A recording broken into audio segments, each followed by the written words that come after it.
Try and keep her clean.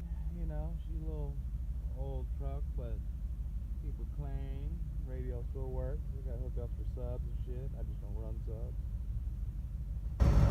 What we got?